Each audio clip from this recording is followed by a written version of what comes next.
Magandang umaga, meron tayong konting devotion tungkol sa buhay ng isang Kristiyano na minsan nararanasan natin bilang Kristiyano yung nadi-discourage. Kailangan manindigan tayo para kay Kristo Jesus. Hindi yung susundin natin ang tao, no? Kaysa sa na gusto natin. Number 1, sabi niya rito, mag-ingat tayo sa pakikisama. Hindi po lahat ng pakikisama tama. Ang nangyayari, pakikisama. Sabi rito sa Exodus chapter 23 verse 2, huwag kang susunod sa karamihan na gumagawa ng masama, ni magbigay patutuman sa isang usap, na kiling ay sa karamihan upang sirain ang kahatulan. Ang context po dito, very basic. Huwag tayong mahilig kumampi sa isang bagay na hindi natin sinusuring maigi. Hindi naman natin kailangan makipag-away, makipagtalo. Talamak ng ugali ng tao minsan, ayaw magpatalo. Kung ikaw'y totoong Kristiyano, paminsan-minsan matuto kang huminto, umatras.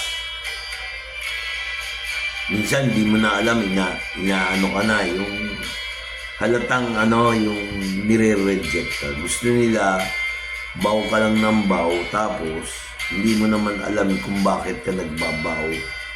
O kaya minsan alam mo nang magbaw for the sake na gusto mo lang maganda yung samahan. Pero pag nakikita mong iniitsapwera ka na, huwag ka namang uto-uto. Bilang Kristiyano, hindi po tayo dapat uto-uto. Sabi rin sa English, thou shalt not follow a multitude to do evil, neither shalt thou speak in a cause to decline after many to rest judgment. Minsan binibase lang natin sa majority sa isang samahan. Hindi po masama mag-question o mag-oppose. Pero huwag naman doon sa point na siraan yung tao. Maraming ganyan pag nakatalikod ka, parang ang tawag ko doon sa mga ganun tao, prile. Maraming prile sa sa lipunan, sa mga sambahan, sa mga samahan. Iwasan natin yun. Kailangan marunong tayo manindigan doon sa tama. Si Jesus Christ nga, naranasan niya Mismo ang Israel, iba sa kanila, nire-reject siya Sabi dito sa John chapter 4 verse 44, Jesus himself testified that a prophet has no honor in his own country. Sapagkat si Jesus din ang nagpatotoo na ang isang propeta ay walang kapurihan sa kanyang sariling lupain. Marami dyan pagka bago ka, welcome. Minsan nga hindi ka pa bago, nire-reject ka na Halatang halata Hindi ko alam kung naiinggit, kung tinitingnan ka from head to foot, no? Nire-ridicule ka. Okay lang yun, kasi si Jesus Christ na-ridicule din. Ngayon, kung gusto natin ma-check yung ating sarili o yung ating pinaniniwalaan, I would encourage you to search the scripture. Kasi sabi o kaya magsuri sa kasulatan. Hindi mo kailangan maging genius o marami kang verses na alam. Importante yung binabasa mo sa Biblia may impact sa buhay mo. Pag walang impact sa buhay mo ang salita ng Diyos o impact sa English, labas natin niya, impacto. Minsan hindi lahat ng tinuturo sa atin ng tao tama. Magsuri, kahit magsuri sa Biblia o kaya magsorry ka na lang sa Lord. Kasi utos niya to, hindi naman niya pinakisamahan. ang tao para lang dito eh. Ang Biblia talaga dapat pakisamahan natin. Sabi rito, saliksikin o suriin, yun ang ibig sabihin. Saliksikin ninyo ang mga kasulatan sapagkat iniisip nyo na sa mga yaon ay mayroong kayong buhay na walang hanggan. At ang mga ito'y siyang nagpapatotoo tungkol sa akin. So, pag ang isang samahan o grupo o tayo mismo mga Kristiyano na sentro na kay Pastor Vic o kaya kung kaninong bishop o kapwa pastor, oo ka lang ng oo, ay may mali. Kailangan lahat ng tinuturo sa'yo, sinusuri mo. Maraming ganyan, ayaw kanilang maging matalino kasi akala nila pag matalino ka, yayabang ka, kukontra ka. Hindi healthy yun.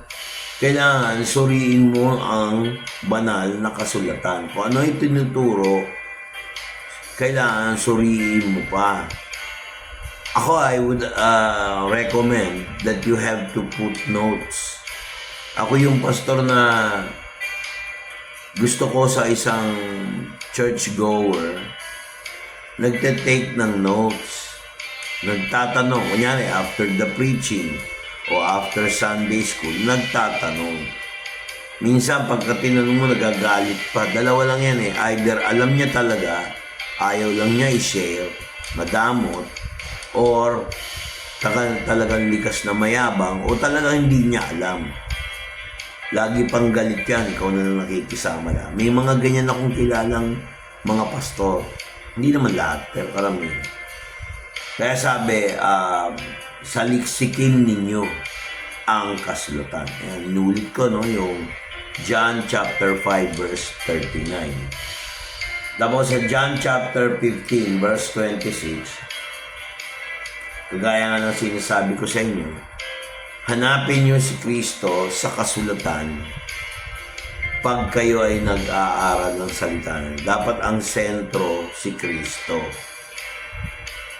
Kaya sabi dito sa John chapter 15 verse 26, kailangan natin yung Holy Spirit na siyang mag-guide sa atin by faith. Kung wala tayong faith, paano bababa ang Holy Spirit? Binanggit ni Jesus Christ sa kanyang mga alagad at very, very applicable sa panahon ngayon. Sabi niya rito, but when the Comforter is come, whom I will send unto you from the Father, even the Spirit of truth, which proceeds from the Father, he shall testify of me. Datapwat pagparito ng mag-aaliw na aking susuguin sa inyo mula sa Ama, sa makatumbagay ang Espiritu ng katotohanan na nagbubuhat sa Ama ay siyang magpapatotoo sa akin. Nakita nyo, no? Ang nagpapatotoo kay Kristo na totoo siya ay ang Holy Spirit. Kailangan meron kang faith. Sinabi to ni Jesus Christ, take note sinabi ni Jesus Christ ito bago siya ipinako. O nga naman, tama nga naman. Alam nga namang masabi niya na ay paako na. Mali ba kung nag-rise from the dead? Hindi pa siya nag-rise from the dead, binili na niya yung Holy Spirit.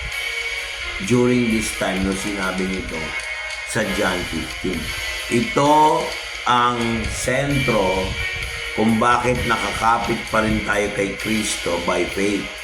Ang Holy Spirit ang magtuturo sa atin, mag-aaliw sa atin, o magpapatnubay. Kaya marami dyan kung ano mga sinasabi para lang maging maganda yung preaching. Pero hindi naman lahat ng pastor hindi naiisip yung kapangyarihan ng Lord. Kaya mga kapatid, I hope na-enjoy nyo to. I hope na-enjoy nyo to kasi talaga ang Holy Spirit ang Father God, i-bless mo lahat ng nakakonect dito at pangunahan mo ng iyong banal na Espiritu. I-comfort mo sila kagaya ng ginagawa mo sa akin. Alam niyo, minsan meron ako sasabihin sa inyo kung sino man makapanood nito. Minsan ayaw mo umalis sa isang grupo na close naman sa iyo yung bishop. Kaya lang, I have to follow God's calling, God's instruction. Kaya importante nakasentro tayo kay Jesus Christ.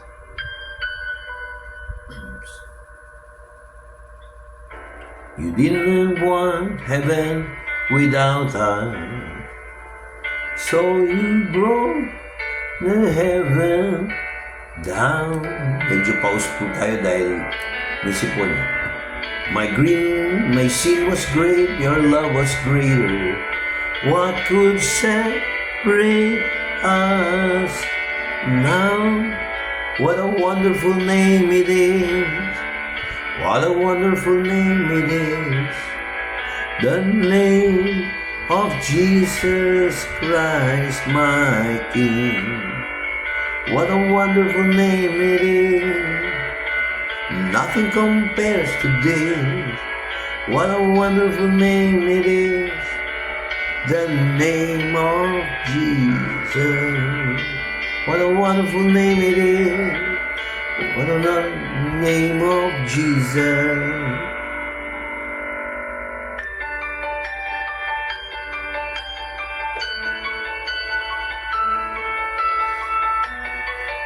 Kaya sa Philippians 2:9-11, basahin niyo yun, makikita niyo talaga ang kapangyarihan ng pangalan ni Jesus. Bilang tao, binigyan siya ng pangalan na higit pa sa lahat ng mga pangalan. Bagamat siya'y Diyos, nagsalamantao. Death could not hold you, the veil tore before you. You silenced the boast of sin and grave. The heavens are roaring, the praise of your glory. For you are raised to life again. You have no rival, you have no equal. Now and forever, our God reigns. Yours is the kingdom, yours is the glory, yours is the name above all names. What a powerful name it is. What a powerful name it is. The name of Jesus Christ, my King. What a powerful name it is. Nothing can stand against. What a powerful name it is. The name of Jesus. Yes, ang pangalan ni Jesus ay walang katapat, walang kapantay. Sa Kanya lahat ang kapurihan.